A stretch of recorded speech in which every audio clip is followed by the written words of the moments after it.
ഈ സ്ഥലം കുറച്ച് പേർക്കെങ്കിലും പരിചയമുണ്ടായിരിക്കും, വന്നിട്ടുള്ളവർക്കറിയാം ഇത് ഏത് സ്ഥലമാണെന്ന്. ഇതെന്ന് പറയുന്നത് തിരുവനന്തപുരം RCC ആണ്. ഞാൻ എൻ്റെ വാപ്പച്ചിയും കൊണ്ട് ഇവിടെ വന്നതാണ്. അപ്പോൾ ഞാനിവിടെ വന്നപ്പോൾ അത്ഭുതമൊന്നും കുറേ പേർക്ക് അറിയാവുന്ന കാര്യം തന്നെയാണ്. എന്നാലും ഞാൻ അറിയാത്തവർക്ക് വേണ്ടി ഞാനൊന്ന് പറയുകയാണ്. കാരണം ഒരു ദിവസം തന്നെ എത്രത്തോളം പുതിയ പേഷ്യൻസാണ് ഇവിടെ അഡ്മിറ്റ് ആവണമെന്ന് അറിയാമോ? ഒത്തിരി പേരുണ്ട്, ഒരുപാട് പേര്. ഞങ്ങളന്ന് അപ്പോയിൻമെൻ്റ് എടുത്തതിൻ്റെ അന്ന് തന്നെ ഒത്തിരി പേര് വന്ന് അഡ്മിഷൻ എടുത്ത് പുതുതായിട്ട് വന്ന്. എനിക്ക് തോന്നുന്നു പണ്ടത്തേക്കാൾ കൂടുതൽ ഇത്തവണ ഇവിടെ കേരളത്തിൽ, ഇത്തവണയെന്നല്ല പണ്ടത്തേക്കാൾ കൂടുതൽ ക്യാൻസർ രോഗികൾ ഇവിടെ കേരളത്തിൽ ഇപ്പോഴുണ്ട്. അതിൻ്റെ മെയിൻ കാരണം എനിക്ക് തോന്നുന്നതാണ് ഈ ഭക്ഷണ രീതിയാണെന്ന് പറയുന്നുണ്ടെങ്കിലും ഈ മീനുകളിൽ വരുന്ന കെമിക്കൽ അടിച്ച് വരുന്ന മീനുകൾ, അതുപോലെ തന്നെ തമിഴ്നാട്ടിൽ നിന്ന് കെമിക്കൽ അടിച്ച് വരുന്ന പച്ചക്കറികൾ, ഇതൊക്കെ കഴിക്കുന്നത് കൊണ്ടാവാം എന്ന് തോന്നുന്നു ഭക്ഷണത്തിലുണ്ടാകുന്ന ആ ഒരു മാറ്റം എനിക്ക് തോന്നുന്നു. പിന്നെ വേറെ പല കാരണങ്ങളും ഉണ്ട്, അതെല്ലാം നമുക്കറിയാവുന്നതാണ്.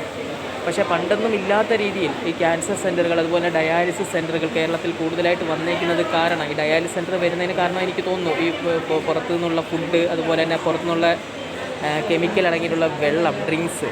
ഇന്നാൾക്ക് നമ്മൾ കണ്ടതാണ് ഈ ന്യൂസിൽ, വീഡിയോസിലൊക്കെ കണ്ടതാണ്. 10 രൂപയുടെയൊക്കെ കോള, മഞ്ഞ വെള്ളം ഉണ്ടല്ലോ കലക്കി വെച്ചിരിക്കുന്നത്, അതൊക്കെ കുപ്പിക്കകത്തിരുന്ന് തന്നെ അങ്ങ് വീർത്ത് അങ്ങ് പോകുന്നു, വീർത്ത് പൊട്ടുന്നു. അതുപോലെ തന്നെ തണ്ണിമത്തൻ പൊട്ടിത്തെറിച്ചു എന്നും കണ്ട ഞാൻ ഇങ്ങനെ കേട്ടു. വീഡിയോ ഞാൻ കണ്ടില്ല. അതുപോലെ തന്നെ മറ്റേ വീഡിയോ ഞാൻ കണ്ടായിരുന്നു. ആ കെമിക്കൽ അടങ്ങിയ ആ 10ൻ്റെ വെള്ളം, ഡ്രിങ്ക്സ് ഉണ്ടല്ലോ, അത് വീർത്തിങ്ങനെ ഇരിക്കുന്നു ആ വെള്ളം. അതിൻ്റെ ആ കെമിക്കൽ റിയാക്ഷൻ നടന്നതുകൊണ്ടാണ്. അപ്പോൾ അങ്ങനെയൊക്കെയുള്ള വെള്ളങ്ങൾ കുടിക്കുന്നത് കൊണ്ടൊക്കെ ഈ കിഡ്നിയിലൊക്കെ പ്രശ്നങ്ങൾ വരുന്നതും പിന്നെ ഡയാലിസിസ് സെൻ്ററിലേക്ക് ആശ്രയിക്കുന്നതും. അതുപോലെ തന്നെയാണ് എനിക്ക് തോന്നുന്നു കുറേ ഫുഡൊക്കെ, അതേപോലെ തന്നെ മീനിനകത്ത് വെച്ചിരിക്കുന്ന ഈ കെമിക്കൽ, അതുപോലെ തന്നെ പച്ചക്കറികൾ. ഞാൻ ഈ ഏഷ്യാനെറ്റ് ന്യൂസിലേക്ക് പല വാർത്തകളും കണ്ടിട്ടുണ്ട്. ഈ മഴ പെയ്യുന്നത് പോലെയാണ് തമിഴ്നാട്ടിൽ നിന്നൊക്കെ പച്ചക്കറികളിലേക്ക് ഈ മരുന്നടിച്ച് വിടുന്നത്.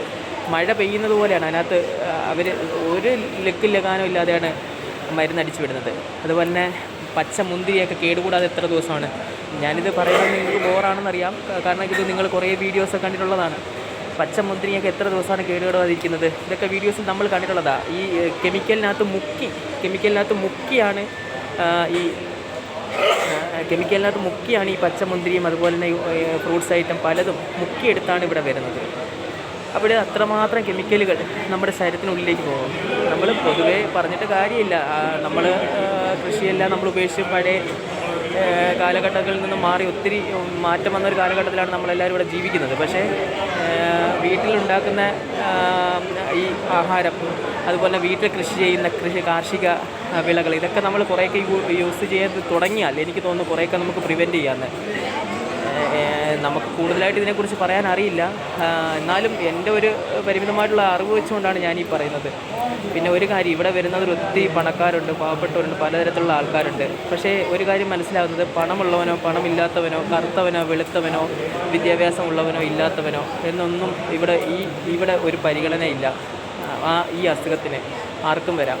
പക്ഷെ അതൊക്കെ ജീവിതത്തിലെ ഒരു തിരിഞ്ഞു നോക്കലുകളിലേക്കുള്ളൊരു പാഠമാണ്. കാരണം എനിക്ക് തോന്നുന്നത് ചിലപ്പോൾ അത് ദൈവത്തിൻ്റെ പരീക്ഷണങ്ങൾ കൊണ്ടായിരിക്കാം അങ്ങനെ വരുന്നത് എന്നൊക്കെ. അപ്പോൾ എനിവേ എന്താണെങ്കിലും ഇങ്ങനെയൊക്കെയുള്ള ഒരു അസുഖം ഇങ്ങനെയൊക്കെ വരുമ്പോൾ നമ്മൾ മനുഷ്യരെന്ന് പറയുന്നത് വെറും ഒന്നുമല്ല, വെറും ഒന്നും. മനുഷ്യൻ എന്ന് പറയുന്ന വേർഡിന് എന്താണ് അർത്ഥം, എന്തിനാണ് ഈ മനുഷ്യനായിട്ട് ജനിച്ചത് എന്ന് പോലും തോന്നിപ്പോകും. കാരണം അത്രയ്ക്കും ദയനീയമാണ് ഇവിടുത്തെ കാഴ്ച. കൊച്ചു കുട്ടികളിൽ പോലും വരുന്ന ക്യാൻസർ, സത്യം പറഞ്ഞാൽ നമുക്കത് കണ്ടിരിക്കാൻ തോന്നില്ല. അത്രയ്ക്കും വിഷമം വരുന്ന ഒരു അവസ്ഥയാണ്. ഇവിടെ വന്നപ്പോഴാണ് അതിൻ്റെ അത്രയും ഡെപ്ത് ഞാൻ മനസ്സിലാക്കിയത്. പലരും പറഞ്ഞു കേട്ടുള്ള അറിവേ എനിക്കുള്ളൂ. ജീവിതത്തിൽ ആദ്യമായിട്ട് ഇവിടെ വന്നപ്പോഴാണത് മനസ്സിലാക്കുന്നത്. സത്യത്തിൽ ഒന്നുമല്ല, എന്തൊക്കെയോ ആണെന്നൊക്കെ ഉള്ള കുറേ അഹങ്കാരം ഉള്ള അങ്ങനെയൊക്കെ ജീവിക്കുന്നവർ, അല്ലെങ്കിൽ നമുക്ക് പോലും തോന്നിയിട്ടുണ്ടായിരിക്കും ചില നിമിഷങ്ങൾ നമ്മൾ എന്തൊക്കെയോ ആണെന്നുള്ളത്. പക്ഷെ ഒന്നുമല്ല, ഒന്നുമല്ല ഈ അസുഖങ്ങൾക്ക് മുന്നിലൊന്നും. അത് വലിയൊരു പാഠമാണ് നമുക്ക് നൽകുന്നത്.